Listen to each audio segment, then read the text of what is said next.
Today I wanted to talk all things planner. I'm at the 6-month mark of my Hobonichi Techo Avec A6. That's a mouthful, but essentially it's a year planner split into two. Like when you buy it, it comes as a pack. I'll link the vlog when I picked this up in San Francisco. This is my first year ever being in any Hobonichi planner, so I want to share my thoughts and flip through the first 6 months with you, how I had everything set up, what my feelings are, what worked, what didn't work, and what I'm going to change and keep the same as I move into the end of the year, which is crazy to think about that we only have July to December of 2026. Like, I cannot make sense of that in my brain, but nonetheless, prior to the Hobonichi, I had been a bullet journal girly for, I don't know, a really long time, since I discovered it in college. I remember seeing YouTube videos, it was really big at that time, bullet journaling using, I think it's the Strom journals. They're really popular. They're at a lot of bookstores. They're really nice moleskins, and you can get them dotted or with a layout as a planner inside. And I always would just get the dotted version, and then I would draw out my monthly planner and do certain junk journaling or habit trackers. But this past year in 2026, I wanted to try something new and transition to the Hobonichi stationery. I wanted to have a planner where my month was already laid out for me, but I could add my creativity on top of it, and that my day spreads could be a place for me to not only have a to-do list, but as well as doing some creativity or journaling and brain dumping. I've also used some of the pages in here to do some tracking as well. Like I do book tracking. You'll see, we'll go through the planner, but I can say at 6 months, I'm absolutely loving the change, and I don't think I'm gonna ever go back. It saves a lot of time also not writing out my monthly layout, where I can just add in little bits of art on top myself. But you'll notice as a creative, I use my planner not only for organization and practicality, but also for pure joy. I love, like I said, keeping track of books, what I'm feeling, and want to draw and doodle, and maybe I saved a receipt or a sticker from whatever happened that day and I want to add it to my planner as a little souvenir. I just love my planner to be my little oasis for my brain, and that is creative as well as organizational and practicality. Like I said, we're gonna go through January to June, and then we're gonna set up the July to December 2026. I've already sort of mapped out on some sticky notes what I'm feeling I'm going to do. That way I sort of have a roadmap for myself, but we're going to craft, set it all up, get myself prepared for July because it's halfway through June. Again, mind-blowing, but here we are. We're heading into July. I want to get this all set with you guys, and I think it's going to be really fun. Don't mind my band-aid here on my thumb. I actually sliced my knuckle on the cheese grater, so just ignore that. But here's the first half of 2026 in the Hobonichi. It ended up not being too thick, but I could see if it was together, it would probably be pretty large. So I think it's probably best that it's split up, even though I wish it was together. I think the sticker on the cover is so cute. I love, again, the green. And I made this little intro cover, this Polaroid of myself, and I cut out these letters from a magazine, as well as this Yosemite photo is from a magazine as well. Here I did the daily gratitude and ended up paper clipping this section to the month that I'm in, so that way it's just easy to get to the next section. But I really enjoyed doing the daily gratitude. I would write one thing a day that I was grateful for. And it's nice to reflect on throughout the months, as well as taking a moment to be present and think of something positive from your day that you can be grateful for.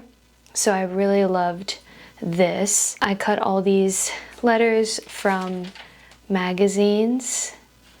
I'm kind of bummed that I won't be using the rest of it since I'm switching planners, but that's okay. All right, so like I said, I paper clip where I'm at in the month spread. So starting with December, pretty plain, trying to find my way. I ended up not liking the original pen I bought to start planning with. I feel like it was too thick and too liquidy, so I was kind of messing around with layouts and things like that. This is January. Some of these stickers are from Daiso. February, March, April. I really love this one. Felt like the theme looked really cute. I was visiting my family and that was a fun month. May, this is so sweet because it's the kickoff of spring. We had lots of fun things go on in May. I like this little container of strawberries. I think it's very cute. And I started incorporating some highlighting, theming what certain things are. And then, like I said, we're in the month of June right now. After the last month in July, which I'll be in the new planner, so I won't even be using this. Then when you flip the page, this was just a blank area, and I made this my vision board of 2026. At the very beginning of every month, there's a blank page. So I started making this my monthly favorites.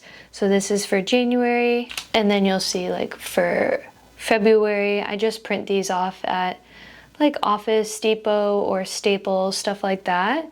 But in between here are all the days of the week. So you have one spread a day.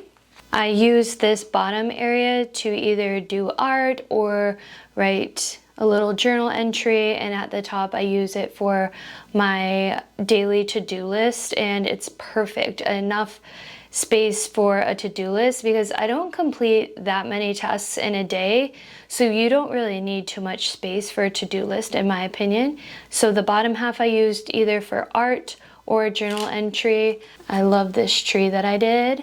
It really helped me to build my art skills working on art every single day. Oftentimes I would do the art themed around something from the day, like this day we went and got coffee, so I did like a coffee theme. And then here I used watercolors, which is amazing that they don't even bleed to the next page. And then sometimes it has nothing to do with the day, but something I'm inspired by. So I used watercolors here. Again, this is one of my favorite little spreads. I did watercolor here as well. I also started incorporating a little bit of junk journaling when we went to San Diego. I added this logo of a sandwich shop from the deli bag into my planner, and then I drew what we ate that day. So I ended up adding in a little bit of junk journaling, but not too much to obviously make it too thick. I added in sometimes what book I was reading. I would draw the cover. Here I used colored pencils. And I love the texture of the paper. It's nice and thin, and it's just satisfying, the feeling of it, if you know what I mean. Here's another spread I love. The Last Letter, what a good book. I was really entrenched in that one. Like I said, I started adding more junk journaling in here. I love this one I did for Uniqlo. I bought this white t-shirt, and it's my favorite white t-shirt, so I did a little spread. Then here's my March favorites.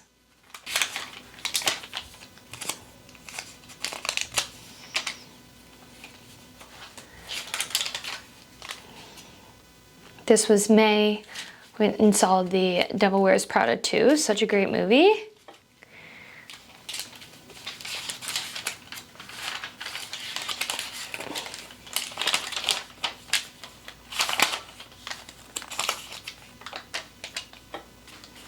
And then when we went to San Francisco, I love this. I use acrylic markers, and I had this envelope from the hotel we stayed in. Then I just added all of these receipts from the weekend in here, but it's so cute. I'll link the acrylic markers that I use for this planner. I can link everything. All the supplies I use, they'll be in the description for you. And then I obviously haven't done my June favorites because we're still in the month of June. And I use this little card that I got from a surprise box as a little bookmarker on the day that I'm on. That way when I close it, I can just go directly to the day that I'm on. At the end of June, the planner sort of ends here.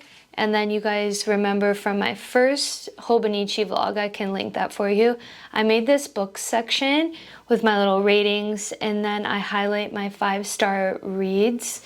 And it's been fun keeping up with this. I love reflecting on all the books that I've read. I think once it gets to July, I'm going to move my book section into the new Hobonichi. So I'll just stop this in June and pick up in the new one, just in case if I run out of room for the rest of the year, and that way I can book track in the second half of the planner. To be honest, I am bummed that I can't have all my books together in one planner, but it's not a big deal. And then I had this abundance section that I tracked every month for.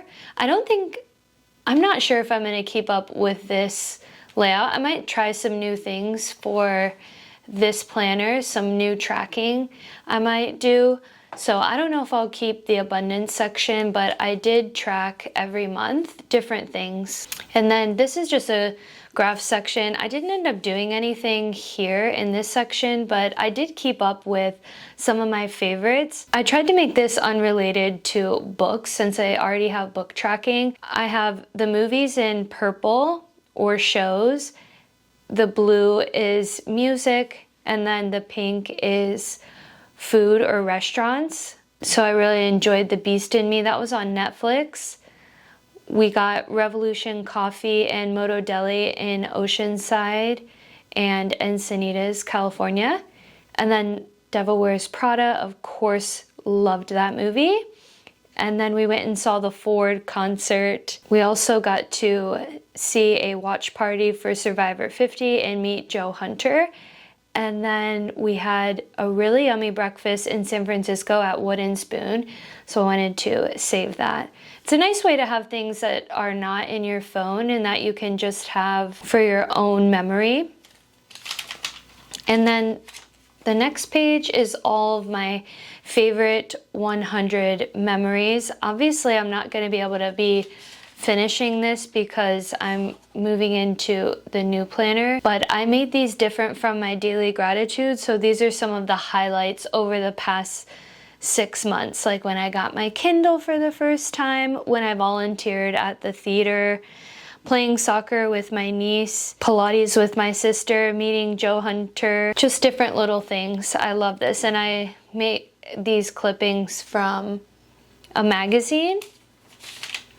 This section here I did ideas for different things creatively on social media, but I didn't really feel like I used it that much and kept up with it. I feel like it's not very necessary, so when I switch to this one, I have a different idea of what I want to do here, which I'll walk you guys through all of that when we do this one together. Trialing and erring, seeing what works and what doesn't work.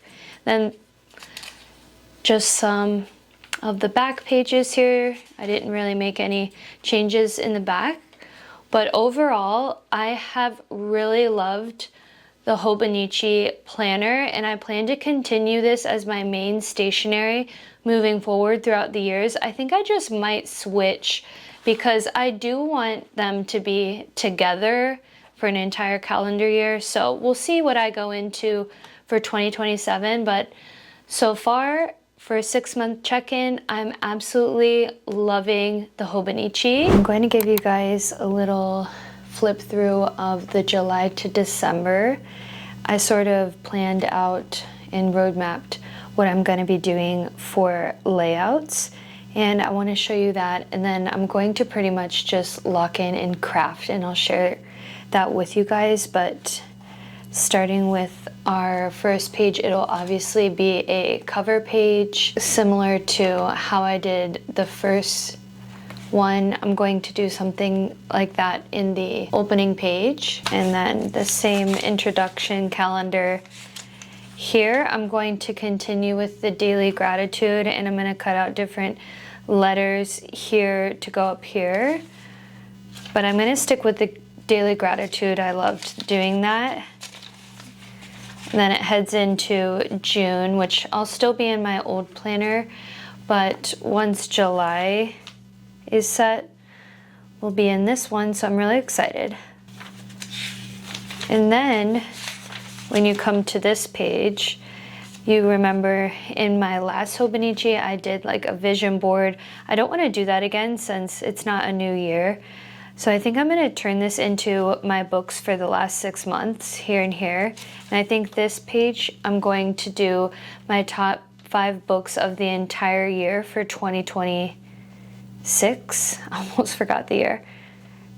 Because I like to do a little recap of my favorite books of the year, so I think I'm going to do my top 5 here.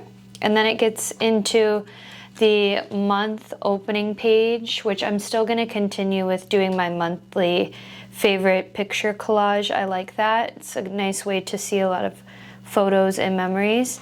And then into my daily spreads, I'm still going to do it by task, and then journaling and creativity below. And then once you get towards the back, it is a little bit different. So December, this timetable, I'm still going to do the abundance tracker, but I'm going to switch up some of the things for this. And then I'm going to leave this blank, and I'm going to continue with my favorites for the last 6 months. Restaurants, movies, anything in entertainment I can put here. I'm going to keep with my 100 memories as well.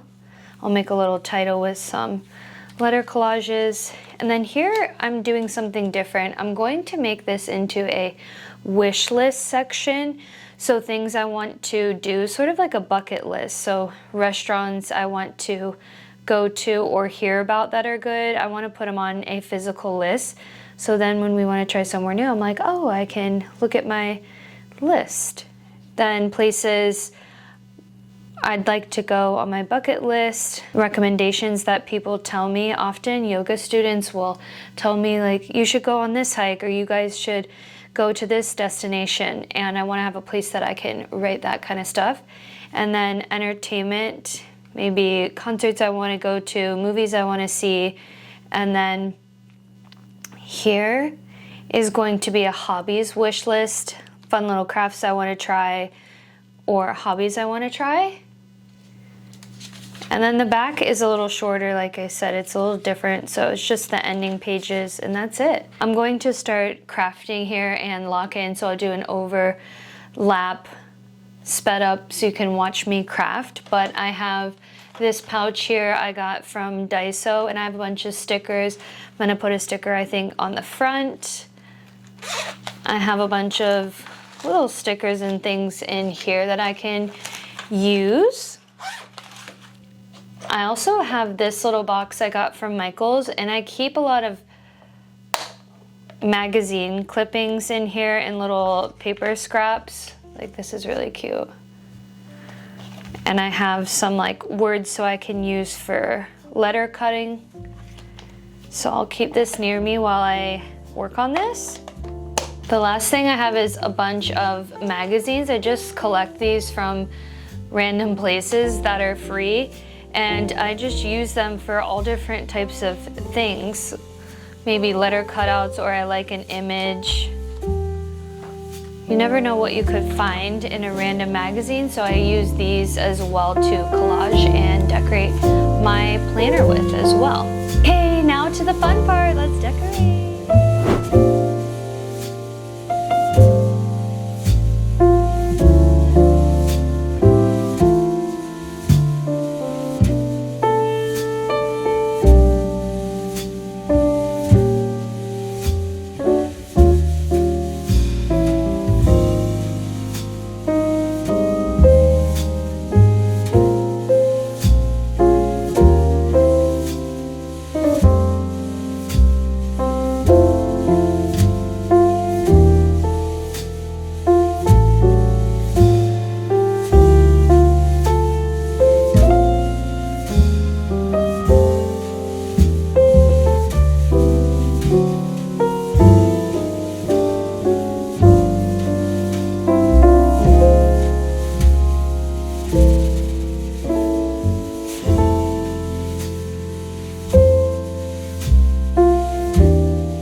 you.